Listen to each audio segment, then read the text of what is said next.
பகலாமுகி அருள் ரகசியம். ஜெய் ஜெகத் மாதா பகலாமுகி. ஓம் cream cream Bagalamukhi. வர்தே சர்வ சப்பாக்கிய.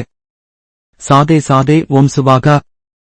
ஒருவருடைய ஜாதகத்தில் 2 இடம் 7 இடம் 8 இடம் இதில் ஏதாவது ஒரு பாவம் பாதித்து இருந்தால் இவர்கள் வாழ்க்கை பிரிந்துதான் இருக்கும். இந்த பாவத்தில் ராகுவோ சூரியனோ சனியோ இருந்தாலும் சரி அல்லது இதனுடைய பார்வைகள் இருந்தாலும் அந்த பாவம் பாதிப்பு அடையும்.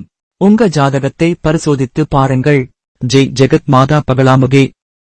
அம்மன் அருள் கிரகத்தால் நீண்ட ஆயுள் சர்வ சித்தி கிடைக்க ஆசிர்வாதம் செய்கிறேன்.